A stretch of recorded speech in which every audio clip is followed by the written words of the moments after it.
Այսօր կատարեցինք վիրահատություն ռոբոտիկ եղանակով ուղիղ ցածր, ուլտրացածր առաջային մասնահատում, ուղիղ քաղցկեղի բուժման նպատակով։ Նման վիրահատությունները մեր կլինիկայում կատարվում էին մինչև այժմ միայն լապարասկոպիկ եղանակով, որոնց տոկոսը կազմում էր 96 եւ ավել, եւ հիմա արդեն իսկ կատարվում են նման վիրահատությունները ռոբոտ համակարգի միջոցով, որոնք շատ անգամ ավելի էֆեկտիվ են եւ ապահով են պացիենտին համար, ինչպես նաեւ շատ անգամ ավելի հարմար են վիրաբույժի համար, ուռուցքաբանի համար։ Ունենալով մեծ փորձ տվյալ բնագավառում 2011 թվականից սկսած ինձ բախտ է վիճակվել եւ Ռուսաստանի Դաշնության Մոսկվա քաղաքի խոշորագույն կլինիկաներում ուռուցքաբանության առաջիններից եմ եղել, ով կատարել է նման վիրահատությունները ռոբոտ համակարգերի միջոցով, ստամոքսի քաղցկեղի, ենթաստամոքսային գեղձի քաղցկեղի, ինչպես նաեւ կերակրապողի քաղցկեղի հետ կապված առաջին վիրահատությունները կատարվել են մեր թիմի կողմից, սկսած 2011 թվականին, երբ որ նոր էին դեռ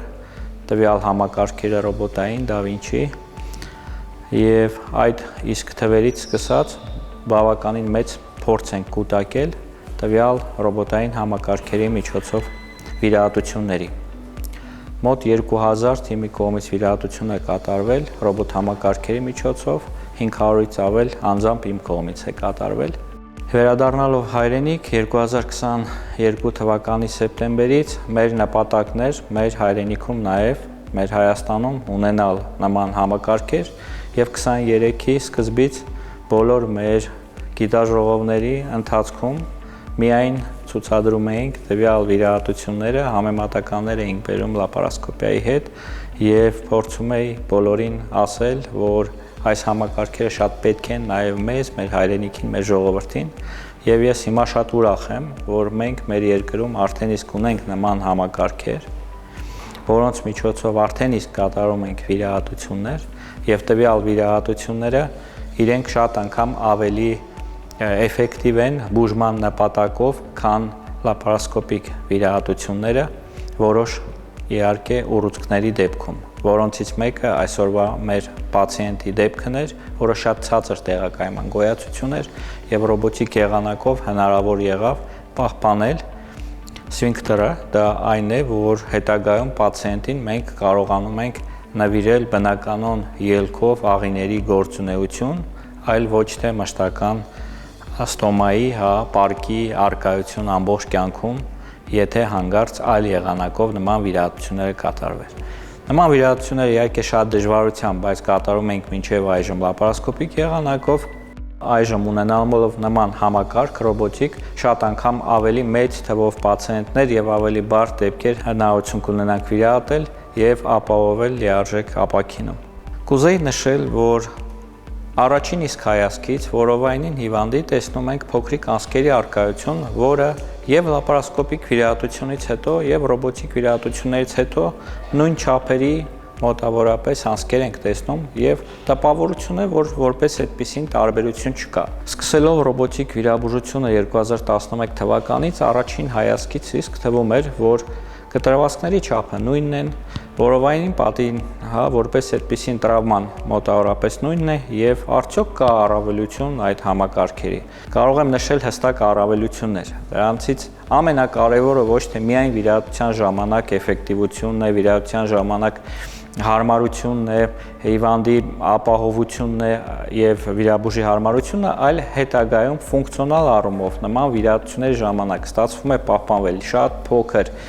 նյարդային հանգույցներ, նյարդային ուղիներ, որոնք հետագայում ֆունկցիոնալ առումով մեծ դեր են խաղում տվյալ պացիենտի հետագա կյանքի որակի բարելավման հարցում։ Եթե առաջներում մտածում էին միայն կյանքի մասին, որ կարողանան ուռուցքից ազատել պացիենտին եւ պացիենտը կարողանա մի փոքր-ինչ երկար կյանք ապահովի, հիմա Փառք Աստծո, հնարավորությունները բավականին մեծ են եւ վիրաբուժական առումով եւ դեղորայքային առումով։ Ամենակարևոր առավելությունները դա Վիրաբուժի համար կատարելիս վիրահատություն ամենաառաջինը դա տեսողությունն է, ոնց ենք մենք տեսնում վիրահատական դաշտը, եւ տվյալ համակարգերի միջոցով այլ վիրահատական դաշտը մենք շատ անգամ ավելի լավ ենք տեսնում 3D-ի շնորհիվ, որը թույլ է տալիս մեզ տեսնել ցանկացած նյարդային ուղի, ցանկացած անոթ, հա, բոլոր կողմերից տեսնելով կարողանում ենք իրեն վիրաբուժական միջամտության ենթարկել, հասկանալով բոլոր կողմերից անոթի պատերի վիճակը, նյարդային ուղիների գնահատականը շատ անգամ ավելի բարձր է, քան սովորական մեր տեսողության կամ 2D-ի հնարավորությունները։ Եվ երկրորդ կարևոր առավելությունը ռոբոտ համակարգերի ձեռքերի շարժունակությունն է, 7 աստիճանի ազատություն ունեն դրանք եւ 360 աստիճան կարող են պտտվել տվյալ գործիքները։ Եթե մենք մեր ձեռքը կարող ենք պտտել ոչ ավել քան 180 աստիճան,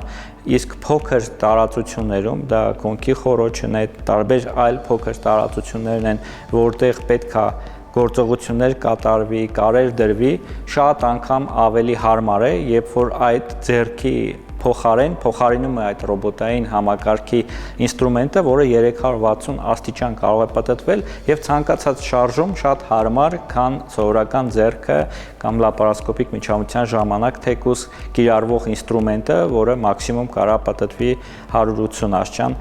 Տեսնելով այս մինի-ինվազիվ միջամտությունների զարգացումը, ես համարում եմ, որ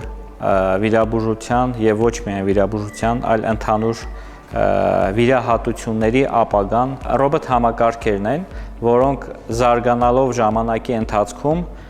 շատ անգամ օգնելու են վիրաբուժներին, բժիշկներին կատարել ավելի որակյալ, կատարելագործված եւ ապահով միջամտություններ։